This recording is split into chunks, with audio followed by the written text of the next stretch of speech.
Olá pessoal, sejam bem-vindos a mais uma aula de Contabilidade Pública 2. Hoje vamos falar então do balanço financeiro, continuando o nosso raciocínio. Eu trouxe aqui só um lembrete, né? Nós já tivemos uma aula sobre as demonstrações contábeis, mas para a gente entender um pouco mais dessa estrutura e pegar os elementos aos poucos. Então, o balanço financeiro ele é composto pelo quadro principal com as receitas e despesas orçamentárias e extra-orçamentárias, né? Aí o artigo 103 da lei vai determinar o seguinte: demonstrará a receita e as despesas orçamentárias, bem como os recebimentos e pagamentos de natureza extra-orçamentária, conjugados com os saldos em espécie provenientes do exercício anterior e também os que se transferem para o exercício seguinte. O parágrafo único desse artigo ainda diz, né, os restos a pagar do exercício serão computados na chamada receita extra-orçamentária para compensar a sua inclusão na despesa orçamentária. Então, para o entendimento do balanço financeiro, o que a gente tem que associar? Classes 1, 2, 3, 4, 5 e 6, né? Ficando de fora aí controles devedores, classe 7, controles credores, classe 8.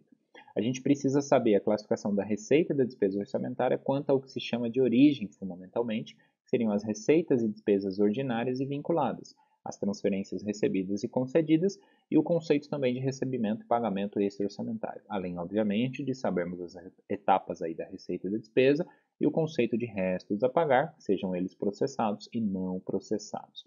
Então, o que são receitas e despesas ordinárias? São aquelas comuns, compreendem as receitas orçamentárias, líquidas já das deduções, e as despesas orçamentárias de livre alocação entre a origem e a aplicação de recursos para atender qualquer finalidade, diferente das vinculadas, né? Quando a vinculação significa que a aplicação daquele recurso é definido em lei.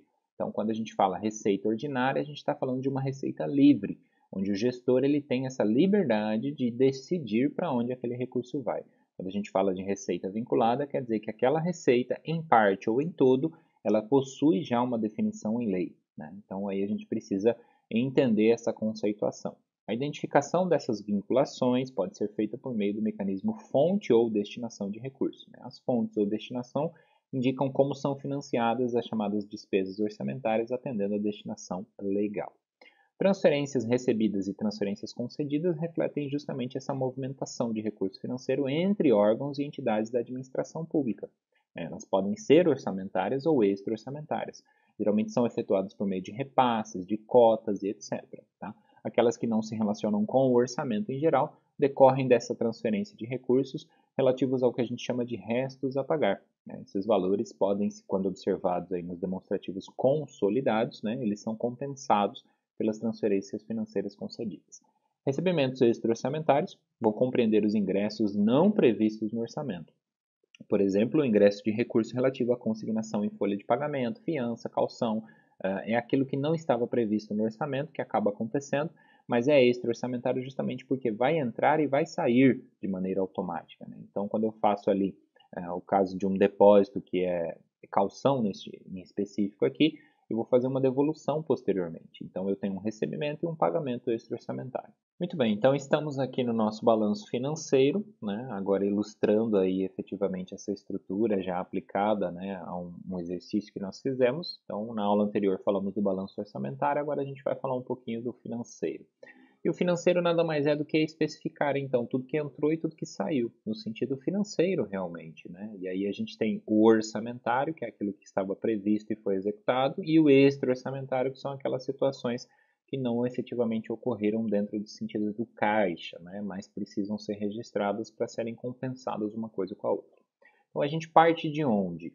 Receita orçamentária ordinária e vinculada, transferências, recebimentos extra-orçamentários e o saldo do exercício anterior, aquela estrutura que a gente viu, né?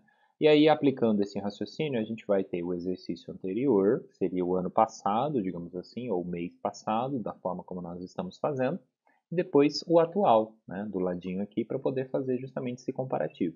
Então, aí a gente vai partir do seguinte princípio: eu tenho saldo de exercício anterior?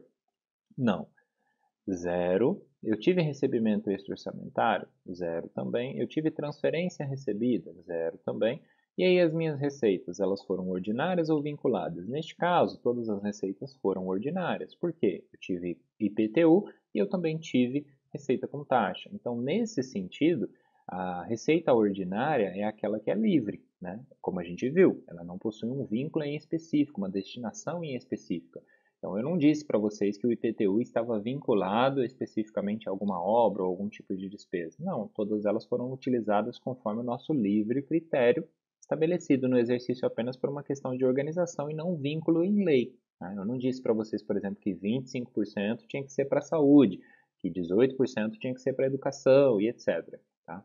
Então, se a gente tivesse alguma despesa vinculada ou alguma receita vinculada nesse sentido, ficaria mais específico e mais fácil de se entender. Aqui não estamos trabalhando justamente para trazer um raciocínio mais lógico à nossa prática contábil.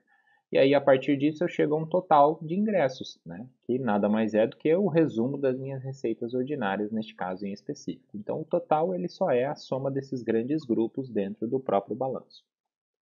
E aí é como se a gente fizesse um sentido de reloginho, né? Começando daqui, a gente vai subindo tudo isso, chegamos aos 18 mil.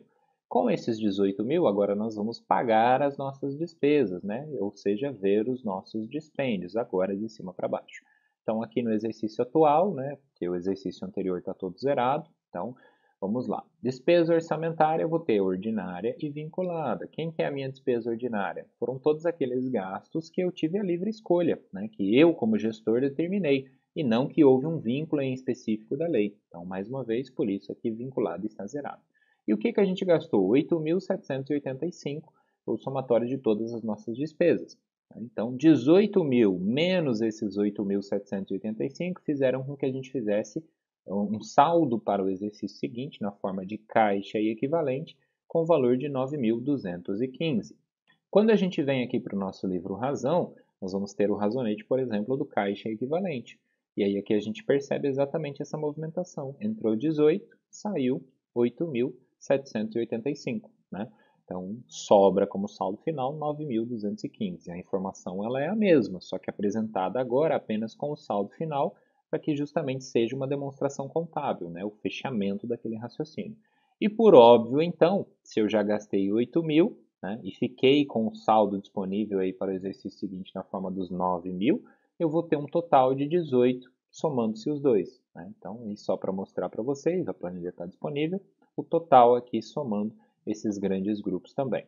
Tá? Se a gente trabalhar com transferência financeira recebida ou concedida, restos a pagar, aí esses valores vão sendo ajustados de acordo com cada um daqueles razonetes em específico. Né? Por que a gente não teve, por exemplo, nem recebimento, inscrição, melhor dizendo, né? Recebimento extra-orçamentário, mas inscrição de resto a pagar, e nem pagamento de resto a pagar, sejam eles processados ou não processados, como a gente está vendo aqui. Restos a pagar vão ser demonstrados justamente por esse raciocínio que nós fizemos no balanço orçamentário na aula anterior. Então, se eu empenho alguma coisa e não liquido e não pago, eu vou ter um resto a pagar não processado. Se eu empenho uma despesa, faço a liquidação, mas não faço o pagamento, eu vou ter um resto a pagar efetivamente processado, né? Que ainda falta o pagamento, é um resto a pagar processado, ou seja, já foi liquidado, mas não foi pago até aquele momento. Então, como tudo foi empenhado, liquidado e pago, não tivemos nenhum resto a pagar, porque a despesa passou por todos os estágios necessários. Tá? Então, por isso que está tudo zerado aqui por enquanto, e aí nos próximos exercícios a gente vai trabalhando aos pouquinhos esses elementos que vão variando, que vão sendo diferentes em cada situação. Tá? Mas como vocês podem ver, são ingressos, ou seja, entrada de recursos, e dispêndios, saída de recursos. E aí a gente só usa uma outra nomenclatura porque é uma forma de se separar e entender a mesma informação. Né? E aí eu preciso compreender, basicamente, e aprofundando aos poucos, essas classificações diversas que a receita e a despesa possuem, né? Tanto no sentido doutrinário quanto no sentido legal. Então, isso aqui seria uma estrutura mínima que nós deveríamos conhecer e entender dentro do balanço financeiro.